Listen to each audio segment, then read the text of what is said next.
Drive chain మీ motor సైకిల్ని కదిలిస్తుంది. దీన్ని క్రమం తప్పకుండా శుభ్రం చేసి లూబ్రికేట్ చేయాలి.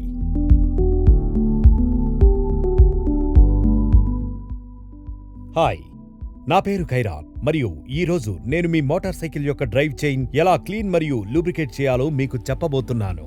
ఇది చాలా ఈజీ. కొన్ని దశలను అనుసరించడం ద్వారా మీరు మీ స్వంతంగా ఎలా చేయవచ్చో నేను మీకు చూపిస్తాను.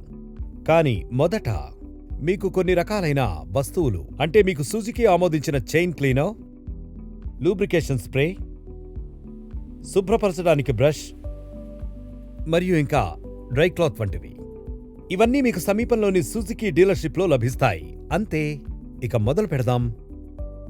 మొదట సుజుకి ఆమోదించిన చైన్ క్లీనర్ స్ప్రే ఉపయోగించే ముందు మీ మోటార్ సైకిల్ మెయిన్ స్టాండ్ ఉందని నిర్ధారించుకోండి. డ్రై కాటన్ క్లాత్ లేదా బ్రష్ సహాయంతో కనిపించే దుమ్ము మరియు ధూళిని తొలగించండి. అలా చేసేటప్పుడు జాగ్రత్తగా ఉండండి మరియు మీ సీల్ రింగ్ దెబ్బతినకుండా చూసుకోండి. ఇక డ్రైవ్ చైన్ లింక్ పై Suzuki approved chain cleaner spray apply చేసేటప్పుడు వెనుక చక్రాన్ని మరింత తిప్పండి మరియు అది పూర్తయిన తరువాత 5 నుండి 10 నిమిషాలు అలాగే ఉంచండి.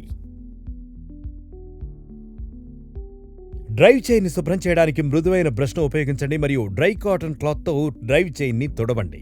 డ్రైవ్ చైన్ పూర్తిగా శుభ్రం చేయబడిన తరువాత ఆరబెట్టడానికి 5 నిమిషాలు వేచి ఉండండి. ఆపై నాజిల్ సహాయంతో సుజుకి ఆమోదించిన లూబ్రికెంట్ స్ప్రే వర్తించండి.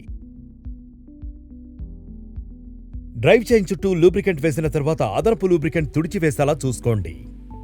డ్రైవ్ చైన్ ని ఆపరేట్ చేసేటప్పుడు దయచేసి చాలా జాగ్రత్తగా ఉండండి, ఎందుకంటే ఇది వేలి గాయానికి కూడా దారితీస్తుంది.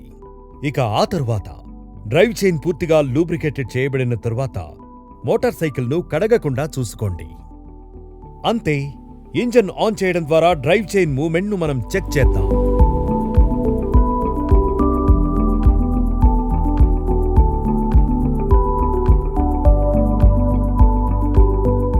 ఎల్లప్పుడూ డ్రైవ్ చైన్ ను శుభ్రం చేయడం మరియు ప్రతి 1000 కిలోమీటర్ల తర్వాత దానిని లూబ్రికేట్ చేయడం గుర్తుంచుకోండి. డ్రైవ్ చైన్ ను మీ స్వంతంగా ఎలా శుభ్రం చేయాలో మరియు లూబ్రికేట్ చేయాలో ఇప్పుడు మీకు తెలుసు.